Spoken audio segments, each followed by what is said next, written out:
Hello friends, welcome to Gitanjali Nanda classes. आज हम बात कर रहे हैं बीएड फर्स्ट सेमेस्टर के पर्सपेक्टिव्स इन चाइल्ड डेवलपमेंट का यूनिट 5 इंडिविजुअल डिफरेंसेस का सेक्शन 5.4 एक्सेप्शनल चिल्ड्रन।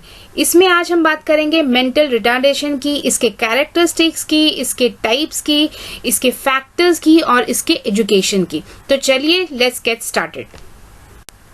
इस सेक्शन से जो सवाल आ सकता है वो है right the characteristics, causes and education of mental retardation, या फिर मेंटल रिटार्डेशन की जगह क्वेश्चन में इंटेलेक्चुअली चैलेंज्ड हो सकता है या फिर इंटेलेक्चुअली इम्पेयर्ड हो सकता है। क्वेश्चन सिर्फ कैरेक्टरिस्टिक्स भी आ सकता है, कॉजेस भी आ सकता है या एजुकेशन भी आ सकता है। 15 मार्क का क्वेश्चन हो तो किसी भी कॉम्बिनेशन में आ सकता है। इस वीडियो में मेंटल रिटार्डेशन के रिलेटेड हर चीज आपको मिलेगी जो आपके एग्जाम में आ सकता है। अगर सवाल कैरेक्टरिस्टिक, कॉजेस, एजुकेशन है या फिर कोई भी पार्ट है मेंटल रिटार्डेशन से, तो पहले आप उसका डेफिनेशन लिखिएगा। एक्सेप्शनल चिल्ड्रन से शुरू करेंगे तो बहुत अच्छा है कि एक्सेप्शनल चिल्ड्रन क्या होते हैं। उसके बाद आप मेंटल रिटार्डेशन के बारे में आइएगा और बुक में ब्रिटिश मेंटल डेफिशिएंसी एक्ट के हिसाब से मेंटल रिटार्डेशन किसे कहा जाता है उसका एक प्रॉपर डेफिनेशन दिया है, उसको लिखिएगा। उसके बाद जाके आप टाइप्स ऑफ मेंटल रिटार्डेशन आएगा, क्योंकि कैरेक्टरिस्टिक जब पूछ रहा है तो हर एक टाइप का कैरेक्टरिस्टिक आपको अलग से लिखना है। उसके बाद जाके आप कॉजेस में आइएगा और एजुकेशन के साथ आप अपने आंसर को फिनिश कीजिएगा। अगर बच्चा नॉर्मल बच्चों से फिजिकली, मेंटली, इमोशनली या सोशली अलग हो रहा है, यानी वो उनकी जो इंटेलिजेंस लेवल है या फिर इमोशन लेवल है उससे डेविएट कर रहा है, और उसकी कितनी डिग्री तक डेविएट कर रहा है, यानी उसका जो अलग है वो जितना अलग, वो कितने हद तक अलग है, उसके हिसाब से हम स्टूडेंट्स को या बच्चों को एक्सेप्शनल चिल्ड्रन बताते हैं। और ये जो अलग होना वो दोनों तरीके के से हो सकता है, यानी वो पॉजिटिव तरीके से हो सकता है, बहुत अच्छा बच्चा पढ़ रहा है, बहुत अच्छा समझ पा रहा है, उसका एनालिसिस पावर बहुत अच्छा है, तो हम उसे गिफ्टेड चाइल्ड बोलते हैं, जिनकी मेमोरी अच्छी होती है और हम उन्हें छोटे उम्र में ही ज्यादा क्लासेस पढ़ने की अलाउ मिल जाती है। पर नेगेटिव तरीके से भी हो सकता है, अगर बच्चा बिल्कुल पढ़ नहीं पा रहा, स्लो लर्नर है, तो उस केस में भी हम उसे एक्सेप्शनल चिल्ड्रन बोलते हैं। यानी दोनों पॉजिटिव और नेगेटिव को हम एक्सेप्शनल चिल्ड्रन बोलते हैं, और मेंटल रिटार्डेशन नेगेटिव आता है एक्सेप्शनल चिल्ड्रन की जो कैटेगरी है उसमें। यानी मेंटली रिटार्डेड बच्चे वो होते हैं जो नॉर्मल बच्चों से उनकी इंटेलिजेंस कम होती है, वो स्लो लर्नर्स होते हैं, पर इनके टाइप्स होते हैं। एक एजुकेटेबल होता है, एक ट्रेनेबल होता है, यानी आप बच्चों को एजुकेट कर सकते हैं मेंटली रिटार्डेड, ताकि वे एक छोटा सा जॉब करके एक नॉर्मल लाइफस्टाइल जी पाएं, या फिर ट्रेनेबल जो डे टू डे लाइफ है उनकी, उन्हें वो काम वो कर पाएं। तो आपको ये चीजें लिखनी है एग्जाम में। आप लिखिएगा, exceptional children refers to those children which deviate from normal in physical, mental, emotional or social characteristics to such a degree that they require special education and services to develop their capacity। तो friends, ये positive और negative है। अगर बच्चा gifted है तब भी उसे स्पेशल एजुकेशन की जरूरत पड़ती है और सर्विसेज की जरूरत पड़ती है, ताकि उसका टैलेंट ज्यादा उभरे और वो ज्यादा सक्सेसफुल हो। तो एक्सेप्शनल चिल्ड्रन वो बच्चे होते हैं जो नॉर्मल चिल्ड्रन से डेविएट करते हैं, अलग होते हैं, फिजिकली अलग हो सकते हैं, मेंटली हो सकते हैं, इमोशनली या सोशली अलग हो सकते हैं, उनकी कैरेक्टरिस्टिक्स अलग होती है, और उनका जो डिग्री होता है, जितनी हद तक वो अलग है, उसकी वजह से उन्हें स्पेशल एजुकेशन और सर्विसेज की जरूरत पड़ती है, ताकि वो अपनी कैपेबिलिटी को डेवलप कर पाए। Mental retardation is characterized by below average intelligence or mental ability and a lack of skill necessary for day to day living। So mental retardation वो होता है जिसकी कैरेक्टरिस्टिक होती है कि below average intelligence और mental ability, below average mental ability, और वो lack करते हैं वो skills को जो day to day life जीने के लिए जरूरत होता है। According to British Mental Deficiency Act, mental retardation is a condition of arrested or incomplete mental development of mind existing before the age of 18, whether arising by heredity or diseases। यानी British mental deficiency act के हिसाब से mental retardation वो condition होता है जिसमें mental development incomplete होती है या अरेस्टेड, रुकी हुई होती है, ऑफ माइंड, यानी मेंटल डेवलपमेंट या उनकी माइंड डेवलपमेंट कम होती है, और वो चीज 18 साल से पहले देखने को मिलती है, और ये चीज हेरिडिटी की वजह से हो सकता है या किसी बीमारी की वजह से हो सकता है।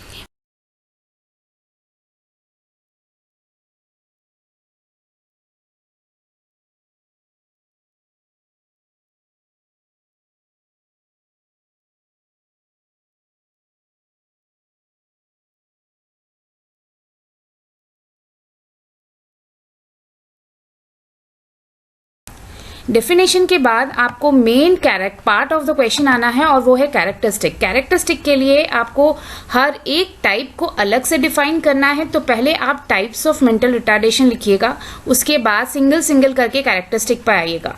4 तरीके के मेंटल रिटार्डेशन होते हैं: mildly retarded children, moderately retarded children, severely retarded children and profoundly retarded children. Mildly retarded children वो होते हैं जिनकी IQ लेवल 50 से 70 के अंदर होती है। ये लोग स्लो लर्नर्स होते हैं, इनका कंसंट्रेशन और मेमोरी थोड़ा सा पुअर होता है। इन्हें पढ़ाया जा सकता है, इनके लिए स्कूल्स होते हैं जो पढ़ा सकते हैं, और ये एक नॉर्मल लाइफ यानी एक नौकरी करके लाइफ जी सकते हैं अगर इन्हें प्रॉपर ट्रेनिंग मिले। इसीलिए इन्हें एजुकेटेबल मेंटली रिटार्डेड कहा जाता है। और एक बड़ा मास जो मेंटली रिटार्डेड बच्चों का है, नियर अबाउट 85% बच्चे इसी ग्रुप में आते हैं। और ये बच्चों को आप पढ़ा भी सकते हैं, लिखा भी सकते हैं, वोकेशनल ट्रेनिंग भी दे सकते हैं, पर इनके लिए एक प्रॉपर गाइडेंस की जरूरत होती है, एक अलग करिकुलम की जरूरत होती है, और एक स्पेशल टीचर की भी जरूरत होती है। तो प्रॉपर ट्रेनिंग चाहिए होता है फैमिली से भी और स्कूल से भी। तो इसमें लिखिएगा कि they are educable but are slow learners, they have poor memory and concentration, they are called educable mentally retarded, show delayed cognitive development. Cognitive development इनका डिले होता है। जो बच्चा 2 साल में जो काम करता है वो इसे 5 साल में या 6 साल में करते हैं। 85% of mentally retarded come under this group. IQ level is 50 to 70. Their thinking is concrete but not abstract, यानी ये superficial thinking करते हैं, इनमें जो analytical thinking होती है वो नहीं होती है। A grown up of this group shows intellectual efficiency equal to 10-year-old average child, और एक बड़ा बच्चा इस ग्रुप का, उसकी इंटेलिजेंस 10 साल के बच्चे की तरह होती है, एक नॉर्मल एवरेज चाइल्ड के 10 साल के बच्चे की तरह उसकी सोच होती है। They can read, write, take vocational trainings and are able to manage their day to day activities. ये यहाँ जरूरी है क्योंकि ये चीज आपको धीरे धीरे जैसे हम टाइप्स में जाएंगे ये फैक्टर कम होता नजर आएगा। तो ये फैक्टर जो है यही फैक्टर आप देखेंगे कि हर एक स्टेज में डिफर कर रहा है। यहाँ आप इन्हें पढ़ा सकते हैं, लिखा सकते हैं और वोकेशनल ट्रेनिंग दे सकते हैं, और डे टू डे एक्टिविटी ये इजीली कर पाते हैं। और proper training can develop awareness about society, family, occupation in them. So और प्रॉपर ट्रेनिंग के साथ ये इस सोसाइटी में भी अच्छी जिंदगी बिता पाते हैं, फैमिली भी अच्छी लाइफ बिता पाते हैं, और एक अच्छा जॉब करके भी सेटल डाउन हो पाते हैं। सेकेंड में आता है मॉडरेटली रिटार्डेड चिल्ड्रन। इसमें वो ग्रुप ऑफ चिल्ड्रन जाते हैं जिनकी IQ लेवल 35 से 49 होती है, और ये लोगों को आप एजुकेट नहीं करवा सकते, नॉट एजुकेटेबल होते हैं। आप इन्हें ट्रेन करवाते हैं, और ट्रेन किस चीज़ में? डे टू डे एक्टिविटीज़ करने के लिए ट्रेन, यानी खाना खाने के लिए ट्रेन, बाथरूम जाने के लिए ट्रेन, सोशल लोगों के साथ सोशल होने के लिए ट्रेन, इस जो डे टू डे एक्टिविटीज़ हैं उसके लिए ट्रेन करवा सकते हैं। और ये लोग इंडिपेंडेंटली नहीं रह पाते, अपनी डिसीजन मेकिंग इनकी सही नहीं होती, तो इन्हें एक प्रॉपर सपोर्ट की हमेशा ज़रूरत पड़ती है। पर ये लोग एक छोटा मोटा जॉब कर पाते हैं अगर इन्हें प्रॉपर गाइडेंस मिले।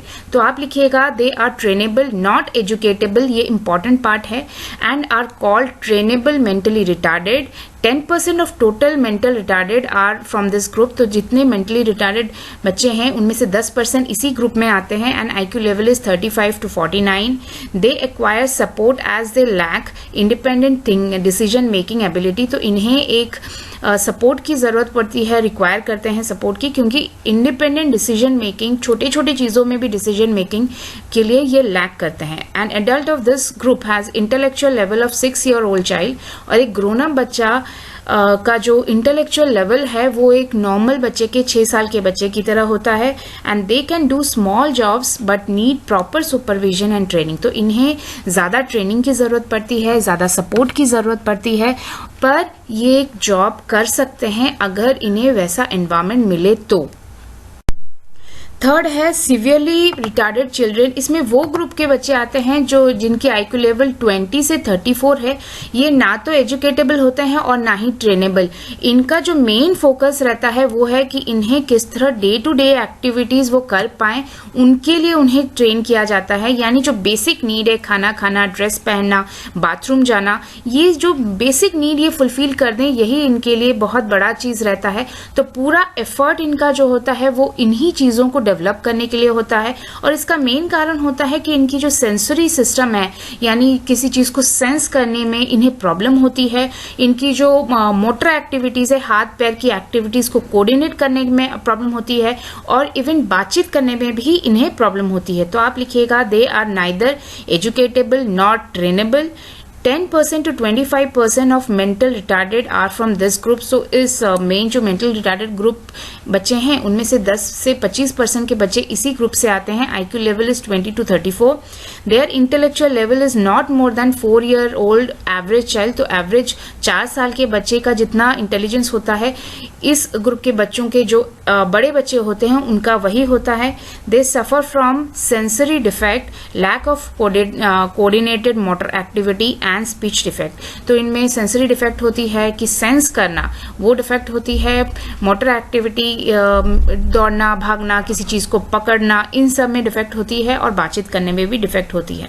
दे are unable to manage their body needs, dressing, bowel control. So ये जो बेसिक बॉडी नीड्स होते हैं कि खाना खाना है, नहाने जाना है, बातचीत करना है, बैठना है, उठना है, ये बेसिक नीड्स ये खुद नहीं कर पाते, इन्हें कंप्लीट सपोर्ट की हमेशा जरूरत पड़ती है।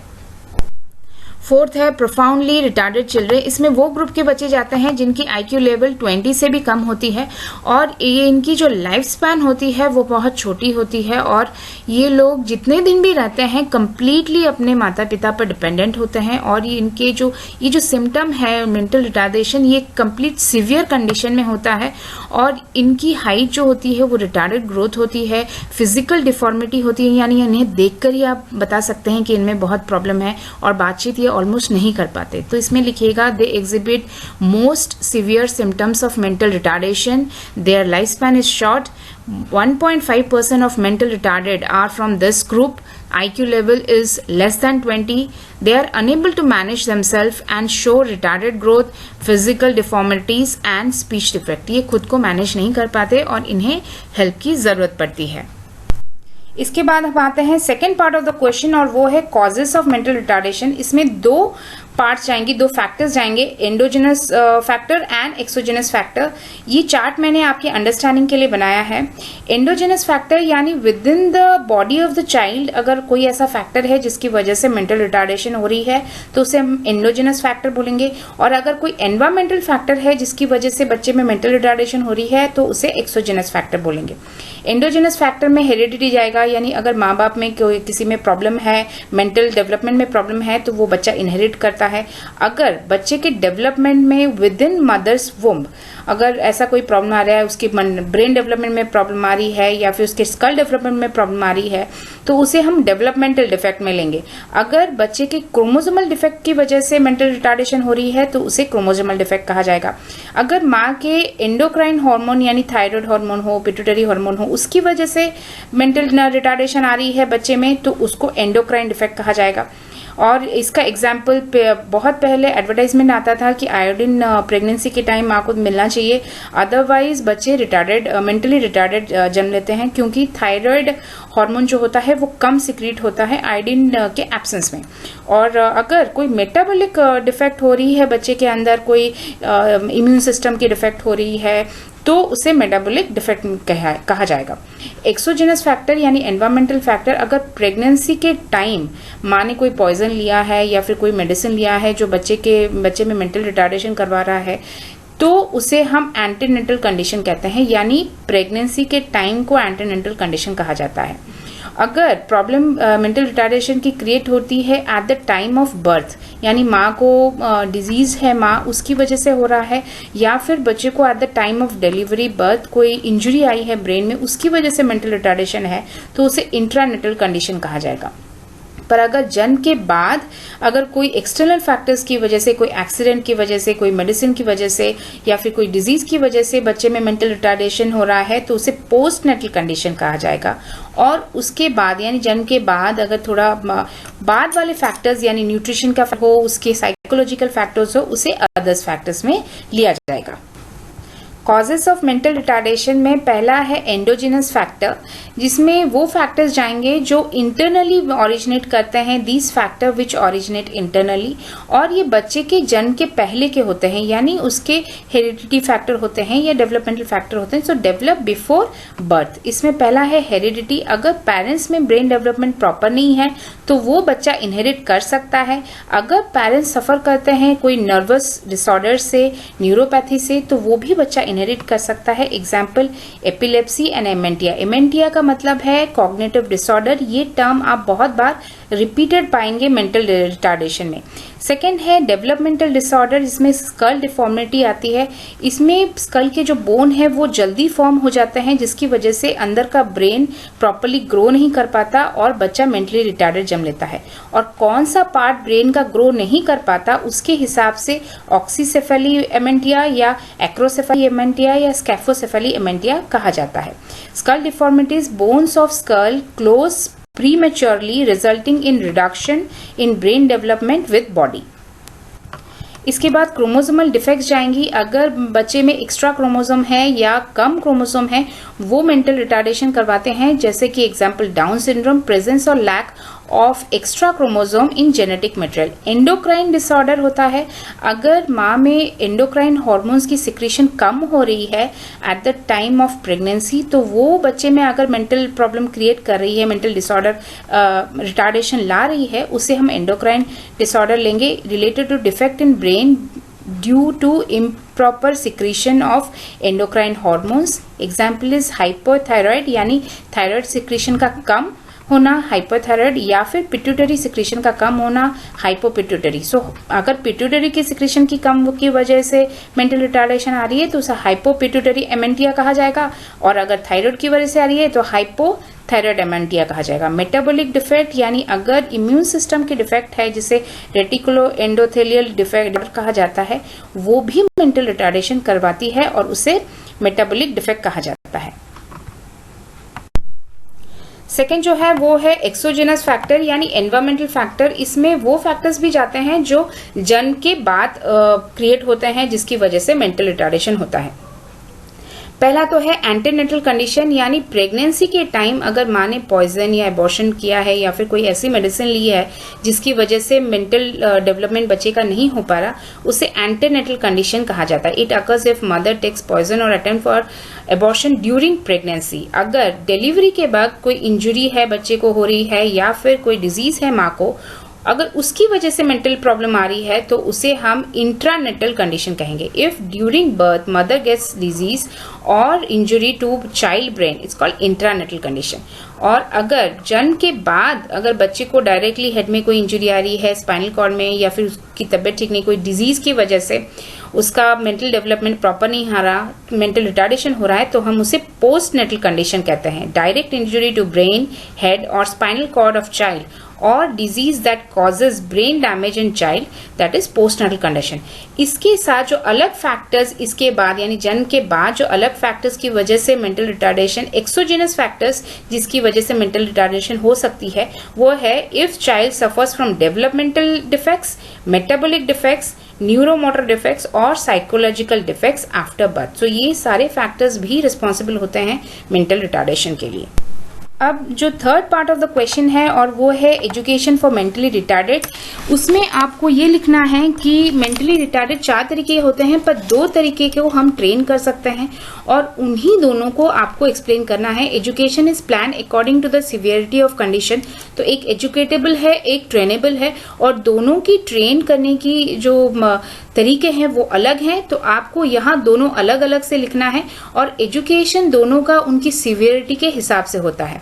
एजुकेटेबल के लिए आपको पहला तो है कि learning by doing should be encouraged, यानी उन्हें करके, चीजों को करके सीखना वो एनकरेज करवाना चाहिए। Visual aids should be used in learning, visual aids multimedia का यूज करना चाहिए ताकि उन्हें लर्निंग उसमें बेटर होती है। Repetition of lesson helps in remembering the lesson and understanding of subject, और हर एक सब्जेक्ट को रिपीटेडली उन्हें पढ़ाना पड़ता है ताकि वो याद रख पाएं उसे और उसे अंडरस्टैंड कर पाएं। Activity based learning should be used for reading and writing, reading और राइटिंग के लिए एक्टिविटी बेस्ड लर्निंग इनके लिए बेस्ट होती है, इससे लर्निंग बेटर होती है। Curriculum should be frame for academic and basic skill development, तो इनका जो करिकुलम होता है वो इस तरह डिजाइन होना चाहिए जिसमें एकेडमिक्स तो हो ही, बट बेसिक स्किल डेवलपमेंट का भी पार्ट हो। Child should not be forced to achieve to compare with normal children, तो बच्चों को यहाँ किसी भी चीज के लिए फोर्स नहीं करना चाहिए कि आपको ये पढ़ना है, इतने टाइम में पढ़ना है, अदरवाइज वो पढ़ने में इंटरेस्ट खो देंगे, और उन्हें नॉर्मल बच्चों के साथ बिल्कुल भी कंपेयर नहीं करना है। और child should be allowed to learn at his own pace, बच्चे को अपने ही पेस में लर्न करने की इंडिपेंडेंस मिलनी चाहिए, तभी हम इन्हें प्रॉपरली ट्रेन कर पाएंगे और एजुकेट कर पाएंगे। और जो सेकंड है ट्रेनेबल रिटार्डेड, इसमें लिखिएगा child should taught self help skills like eating, dressing, toilet, washing independently by following parents and teachers direction. So यहाँ हमने जिस तरह जाना कि इन्हें हम एजुकेट नहीं करवा सकते, इन्हें हम ट्रेन करवा सकते हैं, तो पहली चीज इन्हें हमें सेल्फ हेल्प ट्रेन सिखाना पड़ता है, जैसे कि जो basic day to day activities है वो कर पाएं, इंडिपेंडेंटली कर पाएं और पेरेंट्स और टीचर्स के डायरेक्शन के साथ कर पाएं। इसके साथ they should be taught house hold and motor skills and social skills, तो इन्हें घर के काम, उसके साथ मोटर स्किल्स किस तरह दो हाथ पैरों को कोऑर्डिनेट करवाना वो सिखाया जाए, उसके साथ सोशल स्किल्स किस तरह बात करनी चाहिए, किस तरह किसके साथ बिहेव करना चाहिए, वो सोशल स्किल्स को सिखाने की जरूरत पड़ती है। Dramatisation while teaching helps in easy learning, अगर सिखाने के लिए प्रॉपर ड्रामाटाइज करके सिखाया जाए तो इन्हें सिखाना इजी होता है। Child should be encourage to participate in activities they have interest, और यहाँ बच्चों को जिस एक्टिविटी में उन्हें इंटरेस्ट है, जैसे कि ड्राइंग करने में, उन्हें उस एक्टिविटी में इंकरेज मिलनी चाहिए कि वो एक्टिविटी वो परस्यू करें। Encourage the child to communicate and respond for language development, तो यहाँ बच्चों का जो लैंग्वेज डेवलपमेंट होता है वो बहुत स्लो होता है, तो इन्हें ऐसा एनवायरनमेंट मिलना चाहिए जहाँ वो कंटिन्यूअसली कम्युनिकेट करें दूसरों के साथ और दूसरों को रिस्पॉन्ड करें कि वो क्या कह रहे हैं, उससे उनका लैंग्वेज डेवलपमेंट जल्दी होता है। Encourage child to read books and solve puzzles for developing thinking and problem solving capacity, और बच्चों को बुक पढ़ने की आदत को encourage करना चाहिए और सिंपल पजल्स देनी चाहिए ताकि उनमें एक थिंकिंग जो डेवलपमेंट हो, थिंकिंग एनालिटिकल डेवलपमेंट हो और प्रॉब्लम सॉल्विंग कैपेसिटी वो डेवलप कर पाए। फ्रेंड्स, इसी के साथ ये क्वेश्चन फिनिश होता है। अगर आपको मेरा पढ़ाने का तरीका अच्छा लग रहा है तो इसे लाइक कीजिए, फ्रेंड्स के साथ शेयर कीजिए। अब तक सब्सक्राइब नहीं किया है तो जल्दी से सब्सक्राइब कर लीजिए ताकि मेरे लेटेस्ट वीडियोस आप तक पहुंचे और कोई भी सेक्शन आपसे मिस ना हो। Thank you.